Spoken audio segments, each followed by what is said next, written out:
부활절 후 첫 주일 예배를 여러분들과 함께 드릴 수 있게 돼서 참 감사를 드립니다. 특별히 감사한 것은 올해 이한교회의 세 번의 절기 헌금을 저희 학교 외국인 학생들을 위한 기숙사 설립에 보태주셔서 너무 감사드리고요. 또 지난주에 부활절 헌금을 또 그렇게 모아주셨다고 제가 전해 듣고 너무나 참 감사드리는 마음으로 오늘 이 자리에 왔습니다. 사실 제가 올 때 드레스 코드를 생각하면서 쥐색 양복도 생각했어요. 그래서 저는 사실 오늘 목사님 딱 아침에 뵐 때 큰일 날 뻔했다. 똑같은 사람이 이 앞자리에 나왔으면 여기는 강대상에 가까우니까 그렇지 구분을 못할 뻔했다. 머리서부터 발끝까지 똑같으니 이를 어쩌하나. 그래도 다행히 제가 다른 색 옷을 입고 나와서 좀 구분이 됩니다. 빛이 더 오늘 바라는 주일이 될 줄 믿습니다. 오늘 여러분과 함께 부활절 후 말씀을 함께 나누려고 합니다. 사람들은 기독교 신앙은 보지 않고 믿는 신앙이라고 생각합니다. 우리가 잘 알고 있는 히브리서 11장 믿음장에서도 믿음은 바라는 것들의 실상이고 보이지 않는 것들의 증거니라고 말씀하고 있기 때문에 믿음은 이렇게 안 보이는 것을 믿는 것이다 이렇게 생각합니다.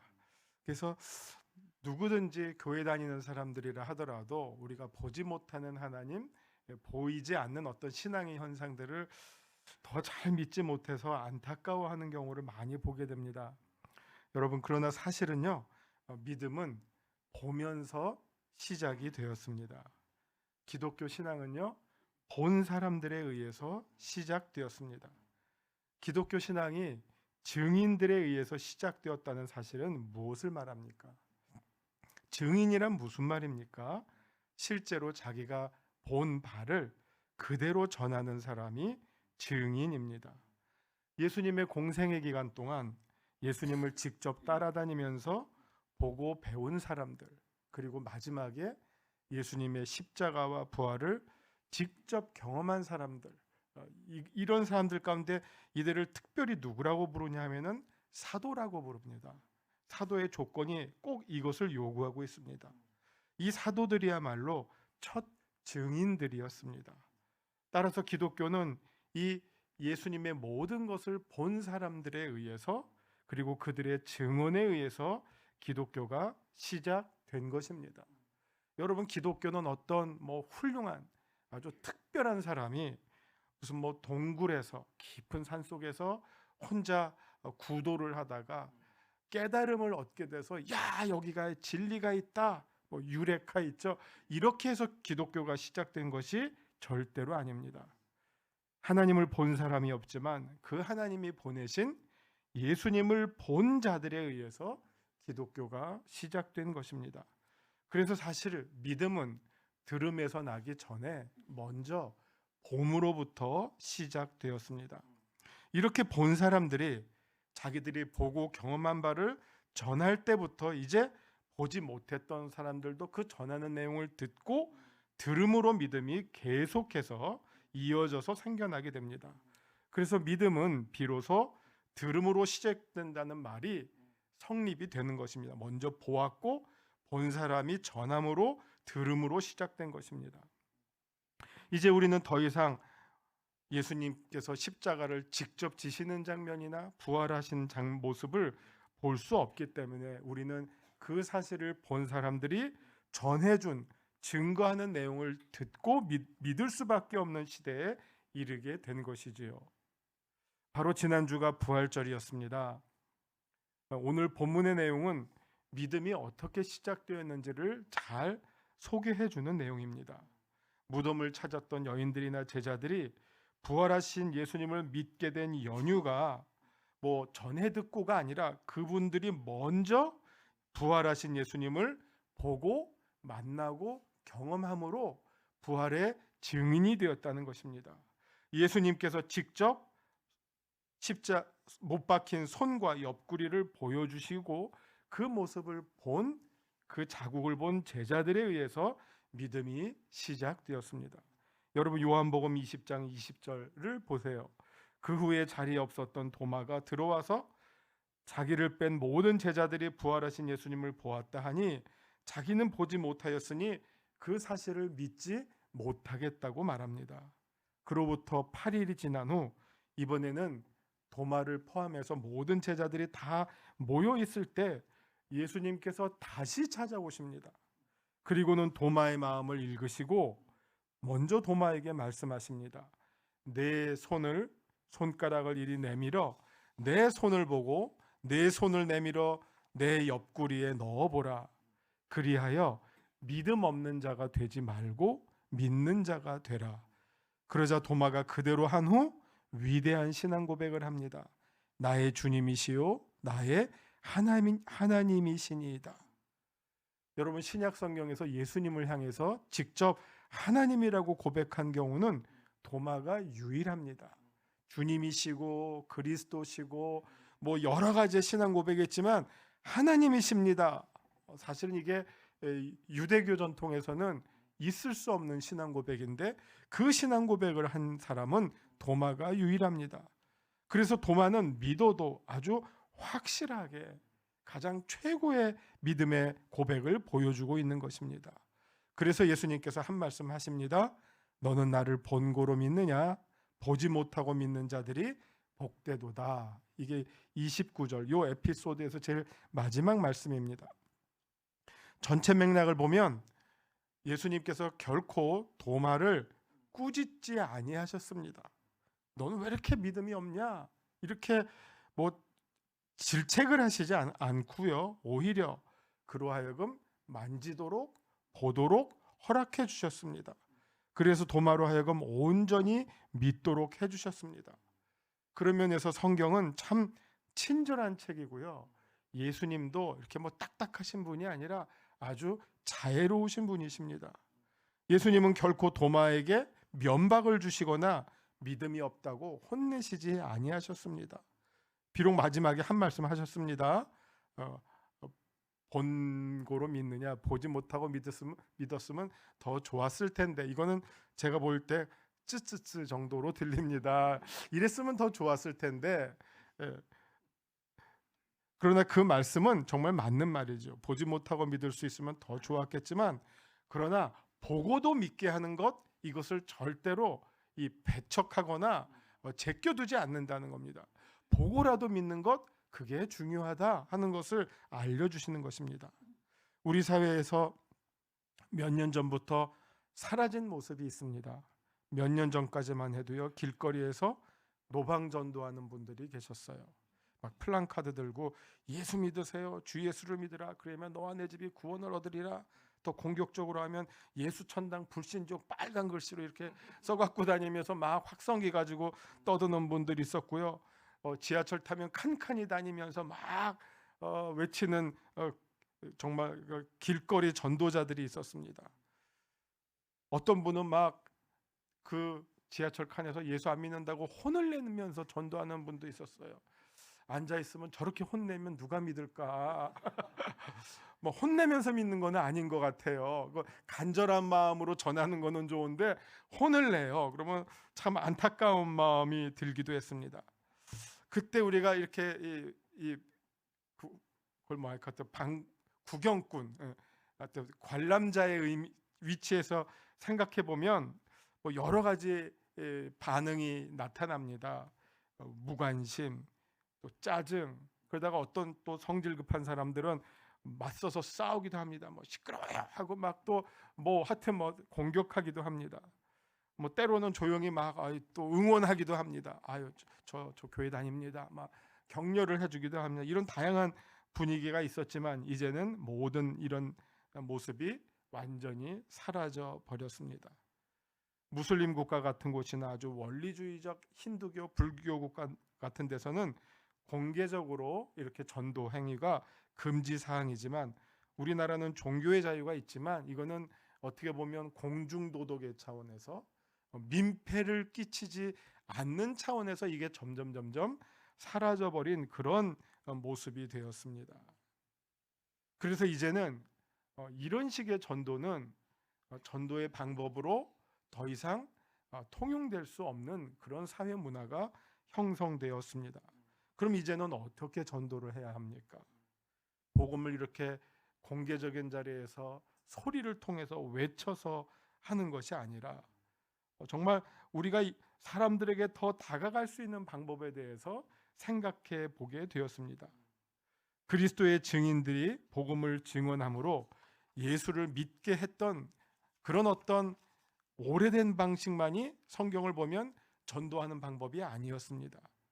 복음을 선포하는 것만이 아니라 복음을 보여주는 방식도 우리가 오늘 본문에서 보듯이 성경은 많은 경우 어떤 좋은 신앙의 보기를 보면서도 믿음이 생겨나는 경우가 많이 있습니다. 입으로 말로 전도하는 증언이 아니라 삶으로 몸으로 보여주는 증언, 증거가 복음의 전도로 유용한 시대가 되었습니다. 누구에게 말로 전도하는 것은 이제는 민폐로 받아들이게 되었고요. 귀찮고 짜증나는 일이고요. 심지어는 이것을 어떤 사람은 언어 폭력이라고까지 말합니다. 내가 듣기 싫은데 왜 자꾸 얘기해? 이런 식으로 반응을 하는 이런 상황 속에서 우리는 어떻게 그리스도의 증인의 삶을 살 수 있을까요? 고민하게 됩니다. 자녀들에게도요, 100마디의 말로 가르치려고 하면 뭐가 됩니까? 잔소리예요. 짜증나는 일이에요. 꼰대질이고요. 오히려 역효과만 나죠. 반대로 자녀들이 부모를 보고 배우면, 그리고 또 깨달을 수 있도록 우리가 모범이 되어준다면 100마디의 말보다도 더 결정적인, 더 능력 있는 영향을 주게 된다는 사실입니다. 우리가 잘 알고 있는 백문이 불여일견이라는 말이 우리 그리스도인의 삶, 특별히 전도에서 더욱 유용하다는 사실을 깨닫게 됩니다. 100번 들어도 한 번 보게 하는 것, 복음을 100번 듣는 것보다 복음을 사는 것을 한 번 보여주는 것이 더 결정적이라고 하는 사실로 우리의 전도의 환경이 바뀌었다는 생각을 하게 됩니다. 이미 학교 현장에서도 이루어지는 학습도 더 이상 주입식 교육이 아니라 자기 주도형 학습으로 바뀌었습니다. 우리가 학교 다닐 때는 다 그냥 선생님 들어오셔서 끝날 때까지 어떻게 합니까? 그냥 칠판 이쪽에서부터 써내려가서 몇 번 지우고 나면 다 쓰고 지우고 하면 수업 끝나요. 학생들 바라보지도 않아요. 그냥 확 쓰고 막 혼자 하고 끝나면 끝이에요. 이제는 그런 식의 수업 했다가는 정말 학생들로부터 왕따 당할 정도로 학교의 분위기가 많이 바뀌고요. 자기 주도형 학습이라는 말로 바뀌었습니다. 자기 주도형 학습이 무엇입니까? 학생 스스로 문제를 찾고 또 스스로 답을 경험하고 그 가운데서 배우고 깨우치고 스스로 알아가는 과정, 이것을 자기 주도형 학습이라고 합니다. 전도도 마찬가지입니다. 복음을 주입식으로 전도하는 것이 아니라 주변에 있는 이웃이 그리스도인으로 살고 있는 나를 보고 신실한 그리스도인의 삶을 보고 판단하고 깨닫게 하는 것입니다. 무엇이 저 사람을 저렇게 살게 할까? 왜 저 사람은 저런 생각을 할까? 제가 아는 장로님의 카톡에 그 머리글이 있는데 사업하시는 분인데요. 이렇게 저렇게 판단이 안 쓸 때는 손해나는 방식으로 결정하자. 그게 그 사업하시는 분의 모토예요. 사업하다 보면 이렇게 할까 저렇게 할까 판단의 기준이 모호할 때 나는 무조건 손해나는 방식으로 하자. 그게 그분의 어떻게 보면 경영 철학이고 그리스도인으로서 사업을 하는 사람의 마음가짐이라고 생각이 됩니다. 우리가 예수 믿으라고 일방적으로 강요하지 않고 답을 딱 줘서 이대로 해야 된다 하는 것이 아니라 오히려 우리가 한 그리스도인으로서 건강하게 살아가고 있는 삶의 모습을 보여주면 그것이 어떻게 보면 더 능력 있는 전도의 방법이 된다는 것입니다. 여러분, 사도 바울이 아주 즐겨 썼던 그리고 결정적으로 사용했던 용어가 있습니다. 그게 뭐냐면 내 몸에 그리스도의 흔적이 있다라는 말입니다. 그리스도의 흔적이 있다. 이게 주로 바울을 둘러싸고 추천서 논쟁에서 일어난 일이에요. 옛날에는 무슨 일 하려면 너 누구의 추천서가 있어? 사도들의 추천서 너 가지고 있어? 이런 식이죠. 너 예수님의 추천서 갖고 있어?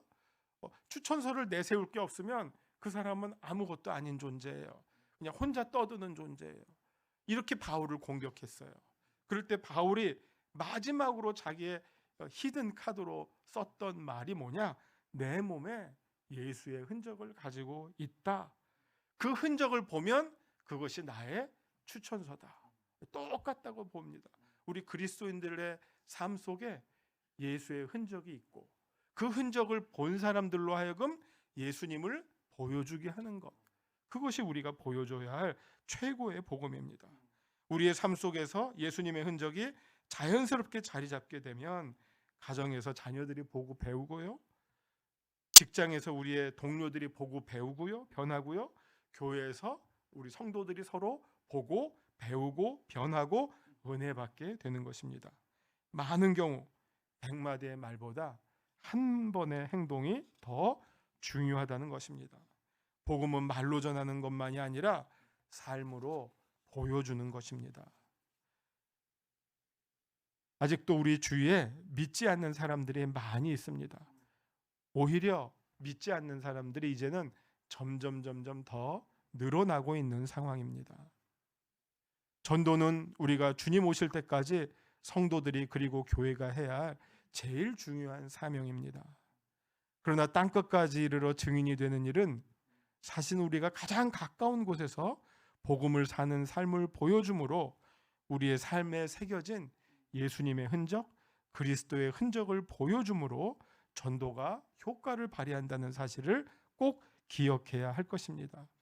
사실 말로 하는 전도보다요, 삶으로 보여주는 전도가 훨씬 더 어렵습니다. 말은 순간적인 행동이지만 삶은 오랜 기간 투자되어야만 비로소 열매를 맺게 되는 결과이기 때문입니다. 말은요, 행동에 동반하지 않더라도 할 수 있지만 삶으로 보여주는 전도는 시작부터 전체 과정을 거쳐서 결과까지 모두 보여주어야 하는 숨길 수 없는 결과입니다. 그래서 사람들은 한마디 말을 듣고 판단하려고 하기보다는 전체를 보고 판단하려고 합니다. 그럴 때 그들이 영향을 받고 감동을 받습니다. 자신들의 기대에 미치지 못할 때 말하는 전도는 울리는 꽹과리가 되는 반면 그들의 기대를 뛰어넘는 행동을 볼 때 비로소 감동을 받고 인정을 하게 됩니다. 이제는 그런 전도가 요구되는 시대입니다. 여러분 가운데 2차 대전이 끝나고 그 아우슈비츠라고 하는 한계 상황에서 나온 수많은 글들 가운데 그 빅터 프랭클이 쓴 죽음의 수용소로부터 죽음의 수용소에서라는 책을 보신 분이 계시는지 모르겠는데 딱 보니까 별로 없으신 것 같은데요. 예, 그 빅터 프랭클은 오스트리아의 그 정신과 의사였습니다. 사람의 심리를 연구하는 사람이었는데 이 사람이 아우슈비츠에 9개월 동안 수용되었는데 정말 극적으로 살아난 사람이에요. 근데 9개월 동안 그 아우슈비츠에서의 생활하면서 사람들의 반응을 정신과 의사로서 관찰을 했어요. 물론 자기도 그 안에 포함되겠죠. 처음에 그 안에 들어오는 사람은 모두 다 충격을 받죠. 인간으로부터 짐승으로 전락하는 거죠. 그냥 뭐 똑같은 그 줄무늬 유니폼에다가 뭐 일단은 더 이상 사람이 아니라 짐승 취급으로 받게 되는 것이죠. 인격이 다 이제는 말살이 되는 그런 공동생활 속에 들어가니까 그 안에는 뭐 과거에 뭐 잘 나가던 사람들 다 그런 거 무시. 이제부터는 다 똑같이 짐승 수준으로 처우를 받게 되니까 엄청난 충격을 받죠. 그 다음에 찾아오는 게 뭐냐? 절망 속에서의 무관심이에요. 일단은 기본적으로 수면이 부족하고 무슨 잠자리가 있습니까? 그냥 뭐 집단으로 재우는 것이죠. 뭐 구겨져서 자는 것이죠. 수면 부족, 굶주림, 그리고 언제 죽을지 모르는 불안, 초조. 이 세 가지 속에서 사람들이 다 무표정해지고 어떻게 보면 인간성이 말살될 때 나오는 현상이 무관심이죠. 무관심. 다 체념. 근데 이게 묘해. 무관심하면서도 그 속에서 삶의 어떤 이걸 삶의 의지가 꺾였다고 볼 수도 있고 더 집착한다고도 볼 수가 있어요. 그 어려운 상황 속에서 오히려 사람들이 잘 잔다는 거예요. 막 정말 옛날 같으면 잘 수 없는데 막 구겨져서도 숙면을 하더라는 거예요. 그 다음에 하루에 하나의 이 둥그런 빵이 하루에 하나가 나와요. 이걸 가지고 하루를 연명하는 거예요. 그러니까 어떤 사람은 뭐 양이 큰 사람이 있고 또 작은 사람이 있죠. 이 빵 하나에 자기의 생존이 걸려 있는 거예요. 이 빵 하나에 대한 이 쟁탈 싸움이 이루 말할 수가 없어요. 기회만 있으면 뺏어 먹으려고 그러고 한쪽이라도 더 먹으려고. 인간의 가장 그 처절한 있는 그대로의 그 모습이 그대로 나오는 그런 상황을 빅터 프랭클이 보면서 인간이란 무엇인가? 어떤 존재인가? 인간이 의미를 상실할 때 인간은 생존의 이유를 잃어버리고 만다. 의미, 가치. 그러면서 그 가운데 몇 가지 이제 현상을 보는데 이분이 감동을 받았던 그 인간의 가치의 어떤 한 장면이 뭐냐면 매일매일 빵이 하나씩 나오는데 어떤 노인이 자기에게 주어진 하루에 정말 일용할 양식이죠. 그 빵을 더 먹고 싶어하는 젊은 혈기왕성한 청년에게 양보해 주더라는 거예요. 그걸 보고 야, 인간이라는 이 절망의 상황 속에서도 인간의 가치가 저렇게 숭고하게 발휘될 수 있구나. 이거야말로 우리가 알고 있는 그리스도의 사랑이고 아가페 사랑을 이 한계 상황 속에서도 실천하는 사람이 있구나 하는 깨달음을 얻게 돼요. 그러면서 그분이 제일 결론적으로 쓰고 싶었던 말은 인간이라고 하는 존재는 이런 극도의 한계 상황 속에서도 끝까지 인간에게 남는 것이 무엇이냐? 죽음을 두려워할 이유도 없다. 그 어느 것도 두려워할 이유가 없고 오직 하나의 사실, 하나님만 두려워하는 것. 이것만 갖고 있으면 인간은 인간일 수 있다 하는 결론을 내는 책이 바로 죽음의 수용소로부터라는 책입니다. 여러분, 그 한 노인이 자기의 어떻게 보면 그날의 생명을 양보해 주는 거죠. 희생해 주는 거죠. 그 빵을 받은 그 청년의 마음은 어떠했겠어요? 100마디의 말, 여러분 그 상황에서 무슨 어떤 교리, 진리를 말로 설명하는 것이 무슨 의미가 있겠어요? 그러나 빵을 포기한다고 하는 것은 자기가 희생할 수 있는 최고, 자기의 생명을 나눠주는 것이에요. 예수님이 우리에게 빵을 나눠주신 것처럼, 살을 떼어주시고 피를 흘려주신 것처럼 그것을 몸소 실천한 한 노인을 통해서 그 청년은 어떻게 보면 우리가 볼 때 예수님의 사랑, 기독교의 어떻게 보면 복음의 능력을 경험할 수 있었다는 것입니다. 믿음이 보지 못하는 것을 보는 것이라면요. 믿음이 보지 못하는 것을 보는 것이라면요.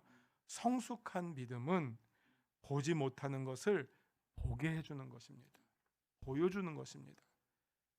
성숙한 믿음은 보여주는 것이에요.